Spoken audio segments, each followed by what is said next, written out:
This is Jonathan Angel here for Pro Boxing Fans. Delighted to be joined by the one and only Adam Catterall. Touch on something that I saw on Twitter maybe a month or two back.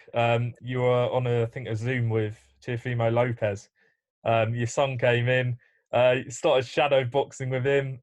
What does that say, do you think, about, Teofimo and, this new crop, this new generation of talent? They seem, just sort of not desperate, but they seem to just love sort of interacting with people, the fans and, media, really. Teofimo Lopez gets it, man. Gets it. I picked him. My first dealings with him were maybe a couple of years ago. I picked him as my one to watch, and we just started a little bit of a social media back and forth. And this was way before anybody kind of really knew him. I said, "This is the kid. You need to watch him. He talks it and he does the business." So we started a little bit of back and forth on social media, and I went out to New York. Oh man, I can't even remember when these dates were. I remember going out to New York and meeting him. We went and met him, right? And we just got on. And again, I remember coming away from being around him thinking, this kid's a superstar. And it was well before he'd become world champion and fought Commie or anything like that. He was just, I thought, there's certain fighters that you're around that will always leave an impression on you. When you walk away from the interview, you go, fucking hell, man, this dude, you know what I mean? Israel Adesanya's won in the UFC. He walks into a room, Conor's won. Of course, Conor McGregor's won, right? But of the new crop, Israel Adesanya's most certainly won. You walk into a room with him, he dictates the conversation. And this is the best advice that I could give to any young fighter. I'm the guy interviewing you, and I'm obviously there to showcase your personality and for the audience to fall in love with you through my line of questioning and make you look brilliant. But if you know what you're doing in them environments, if you revel in them environments, my questions are irrelevant, mate, because you're coming with your own narrative. You're going to come in there and you're going to go boom, boom, boom, boom, boom. There you go. Let's play, man. Let's go. Adesanya does it. And Lopez did it way before he was world champion. We'd have conversations and he'd be like taking it off on his own tangent and giving it. So I remember building this relationship with him to a point where now it's mad. Like you just said, he is, I class him as undisputed. Other people will argue about the WBC thing, right? But for me, he's the guy. He's just beaten, who many would class as the best fighter on the planet. He's a young lad. And I remember what I was like at his age. I was a dickhead. If I had had all his success at that age, I'd be an ultra dickhead. I don't know where I'd be. And we've seen it on many occasions with many fighters, haven't we? Look at the likes of Adrian Broner. Lads with brilliant talent, smashes it to bits, gets a few quid in his back pocket, loses it. Now what? Who knows? He might come back. I don't know. But I think the beautiful thing about Teofimo Lopez is he's married at a very young age, and I think that's a key thing. Married at a young age, he's grounded. He's investing in all the right things, properties and various things like that.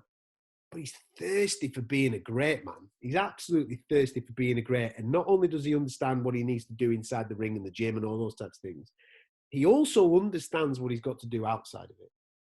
So, and look, and the thing with my kid was my lad's fallen for him because we've done that previously. Like we've been on Instagram things and we've done little bits on Zooms and what have you. And my little lad will pop up in background. He's like giving it the thumbs up. Oh, I love Teofimo. He's brilliant. He does the backflips, doesn't he? He does this. He does that. He's all this type of stuff. So we're living in these crazy times. I said, right, I've got to go downstairs now. I'm doing an interview. Who's the interviewee? Oh, Teofimo. What? What? I'm coming downstairs. So he comes downstairs with his gloves on, ready to rock and roll. I said, mate, listen, I'm doing the interview, so you can't really get involved with it. But I'll tell you what we'll do. We'll do a little bit at the start of the interview, and then you go upstairs. Yeah, no worries. And again, controlling the narrative. I set it up, but Lopez controlled the narrative in that whole situation. Now, he did that from a place of genuine, right? It came from his heart. There's no doubt about it. But he's fully aware of how that transcends. Now, like you just said, it went around the internet. Loads of people, so many people, like other presenters, fighters, messaged me about it, going, fucking hell, this guy. And I'm like going, that's him. He gets it. He gets the game. He understands that he's building this thing. And I think, like you just said there's a few people looking towards Teofimo Lopez going, hang on a minute. Yeah, that's the way that we've got to go about it. That's the way that we've got to go about. And hopefully we're going to get more Teofimo Lopez's over the next couple of years. Because how exciting would that be, man? The guys that are understanding of content, Ryan Garcia is another one. They understand content. They understand that they've got to do it outside the ring as well as inside the ring. Yeah. Adam, just a couple more. People will be watching this, I'm sure, UFC fans. So I just wanted to touch on what we saw in Abu Dhabi on Saturday night. Obviously, shock result, Conor McGregor losing to Dustin Poirier. Not a huge UFC fan myself, but, you know, people were pretty surprised about that. Where do you think the next move for Conor McGregor is? Do you think he has to have this rematch with Dustin, or, you know, a Nate Diaz 3? Yeah, I think, listen, there's loads of options for Conor. I still believe that he's the biggest star in pay-per-view fight sports. It all comes down to desire for him, because skill set, he's got it. I don't care what anybody says. They'll watch that at the weekend, they'll see the knockout, and they'll go, oh, he's gone. It's gone. It hasn't gone at all. Elite level fighting is a game of inches. So minuscule, tiny little things, and then all of a sudden the fight goes a different way. You watch the first 5 minutes, McGregor looks good. He's landing, he's looking really, really good. But the money in the bank that Dustin Poirier was putting in with those leg kicks then start to take their toll in the second phase of the fight, that second round. And Poirier then, his game plan won. That was it. It's not a case of, did Conor not train? Did Conor take his eye off the ball? All these types of things. No, it isn't. Conor came in with one game plan. Dustin came in with one game plan. Dustin's game plan won. That happens all the time in elite level fight sports. Where does Conor go next? Well, for me, personally, again, does he want to do it? I think he does. Because why did he do the Dustin fight? You know, he's got shitloads of cash, man. He's got tons of it. He's got it coming out of his ears. He doesn't need to be here. He's obviously a competitor. The fire's still burning. I hope that he sticks around, because the place is a richer place with him being in the UFC. The fight to make for me is Tony Ferguson. Make the Tony Ferguson fight. If he can come through that and win, and I think he can, make the Nate Diaz fight, that third fight, it'll just be absolutely off the charts. Can he come through that? Yeah, of course he can. He's done it before. He can come through that. Those two victories then set him up for Dustin 3. So, and if he's fighting a third fight with Dustin, and that might even happen this year, you know, that might be then for the title, because you would think that Dustin Poirier's next fight is going to be for the title. If it's not, there's something going wrong in the UFC. I would imagine that it would be against Charles Oliveira. That's a tough fight. But if Dustin can come through, it sets it up. It all comes down to desire. We were talking about it before, weren't we? How badly do you want stuff? And understanding Conor McGregor as I kind of do, he ain't going out like that, man. He ain't going out like that. He'll dust himself off. If there's anybody in mixed martial arts that can correct the wrongs of what happened at the weekend in his own head, it's Conor McGregor. He's done it before. He'll do it again. I fully expect him to rise from the flames. But again, I feel a little bit sorry for Dustin Poirier, because all the onus has been what Conor did wrong, or Conor wasn't at it. Listen, Conor was at it, man.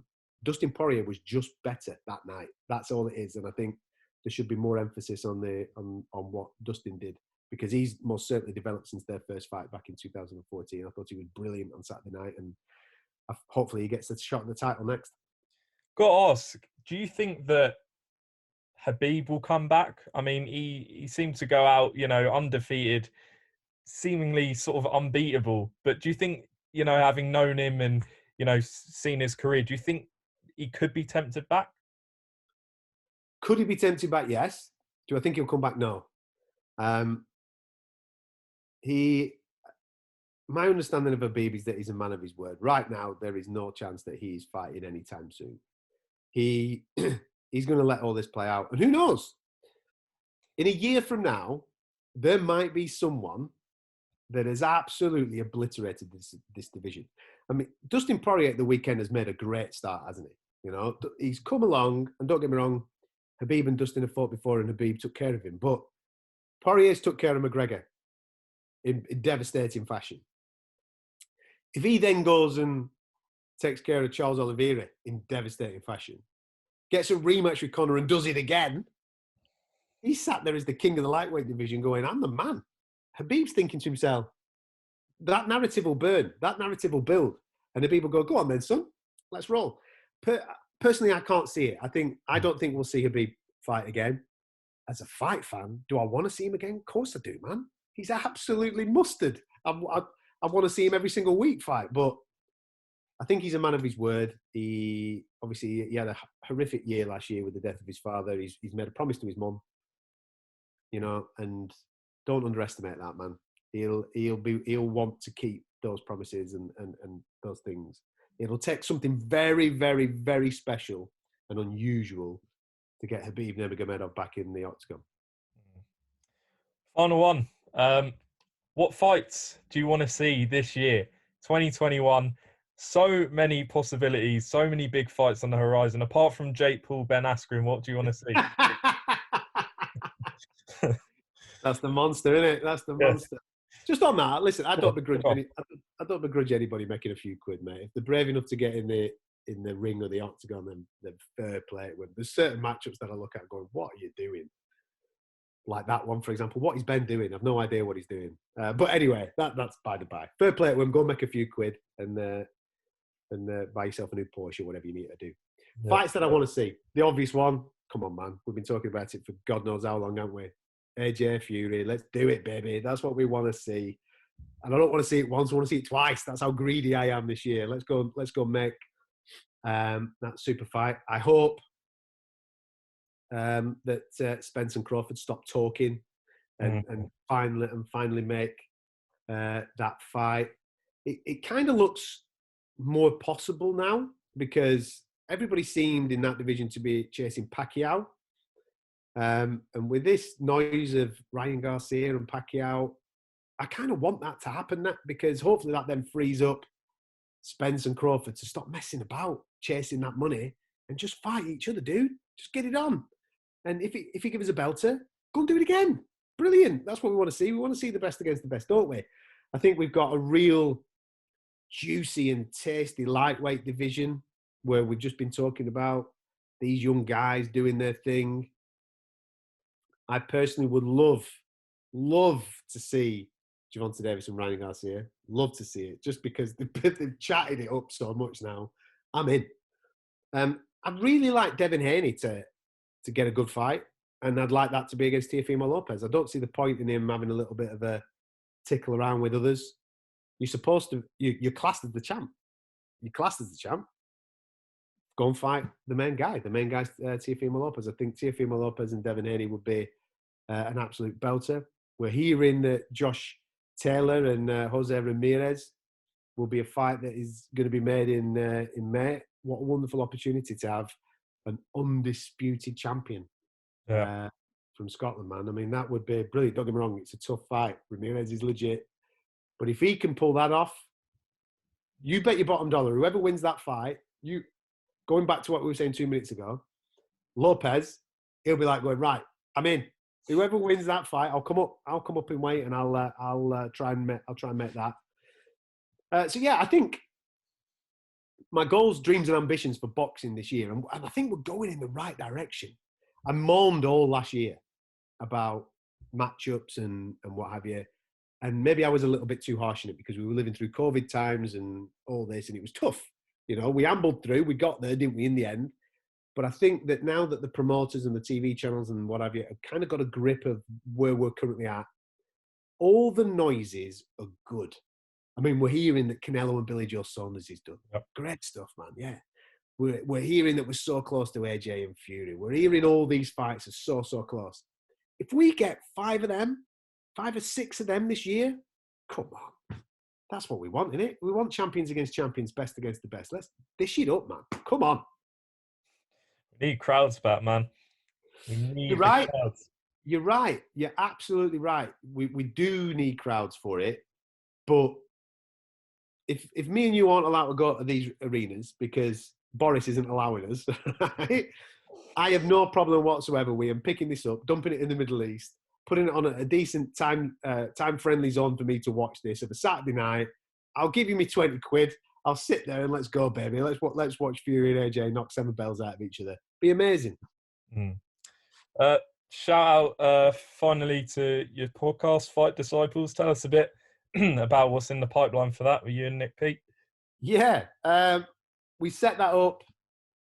Again, when you work for broadcasters and when you work for mainstream media, you're aware of narratives. Nothing's ever said to you that you have to take this particular angle, but it's always nice to just have your own platform, as I'm sure you're experiencing. It's always nice to have your own platform, so therefore you can give your own opinion and you can just get it out there, get everything out there that's in your head, and do it in a format where you believe that you're in a pub with your mate. And that's basically what Fight Disciples is, you know? Yeah, obviously there's insider knowledge that we drop in there every now and again, but it's basically just 2 lads who enjoy watching fights, talking shit about watching fights, you know? So if you've never seen it or never listened to it, please come along, have a little bit of a nosy. We do 1 boxing show, 1 UFC show every single Monday. They drop them. And every now and again, we pop up with a couple of extra episodes with interviews and what have you. Yeah, man, it's going from strength to strength. We've won a couple of awards, so we must be doing something all right. Brilliant. Well, Adam, appreciate you coming on. Been a great getting to know your story. And yeah, man, we look forward to hopefully a big year in both UFC and boxing, and hope you're there to cover it. Fingers crossed we all are, mate. Fingers crossed this stuff goes away. Everybody gets whatever they need to do in order to get to fights, and we can have a beer at the bar pre-fight or something at some point in the not too distant future, mate. That's it. Cheers, Adam. All the best.